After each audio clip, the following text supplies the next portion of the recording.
Never stop reading Bible. All right, let's dive into one of the most dramatic stories ever told, the plagues of Egypt.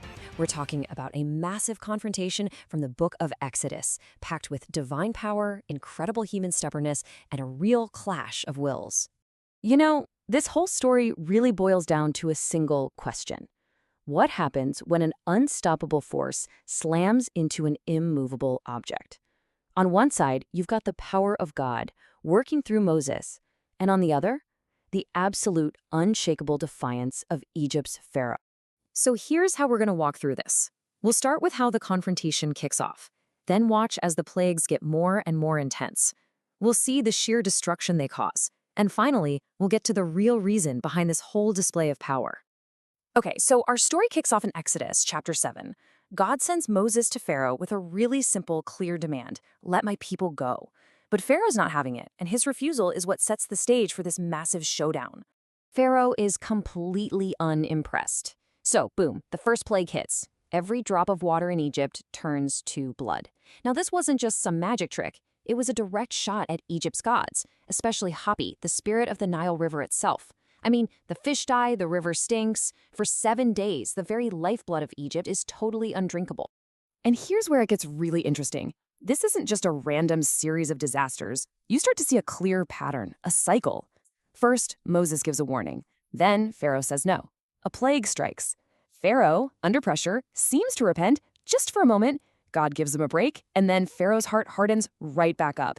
It's a cycle that just keeps repeating. Let's jump into chapter 8, because with Pharaoh refusing to give in, the plagues start to escalate. They become way more invasive, way more overwhelming. Next up is this wave of pests, one right after the other.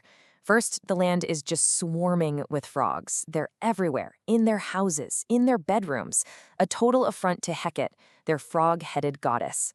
Then come the gnats, tormenting people and animals, and after that, thick swarms of flies filling every single Egyptian home. During this plague of flies, it really looks like Pharaoh is about to crack. He begs Moses to pray for relief, and he promises, I'll let the people go. But the second the flies are gone, he goes right back on his word. His heart hardens, and the promise is broken. And this table just lays it all out perfectly. It shows that cycle we were talking about. See the pattern? With the frogs and the flies, he relents, but then he immediately backs out. This isn't just stubbornness, it's a calculated cycle of making and breaking promises. So now we're in chapter 9, and this is where things take a dark turn. The plagues shift from being annoying pests to causing real disease and destruction. They're now targeting life itself. The fifth plague is a nasty disease that just wipes out Egypt's livestock. Their horses, donkeys, camels, all of it. This was another direct hit, this time against gods like Hathor, the mother goddess who looked like a cow. And here's the kicker. While all of Egypt's animals were dying, the livestock of the Israelites were completely untouched. Then, the sixth plague gets even more personal. Painful, festering boils break out on everyone, people and animals alike. It gets so bad that even Pharaoh's own magicians, the ones who tried to copy the earlier signs, can't even stand in front of Moses. And then comes a catastrophe like nothing they'd ever seen. A furious hailstorm, literally mixed with fire, just rains down from the sky. It destroys crops, shatters trees, and kills anyone or anything left out in the open. Faced with total devastation, Pharaoh actually admits he sinned and says he'll let the people go. But, you guessed it, once the storm stops, he breaks his word again. As we head into chapter 10, the conflict is reaching its peak.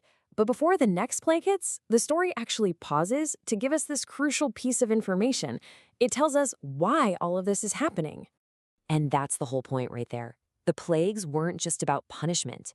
They were a deliberate demonstration of power, designed to be an unforgettable sign so that this story and the power behind it will be told for generations. So, with that purpose in mind, the eighth plague is unleashed. A giant swarm of locusts comes down on Egypt, and they eat everything. Every plant, every tree, every blade of grass the hail didn't get. The land is left completely bare. And, true to form, as soon as the locusts are gone, Pharaoh's heart hardens up once again.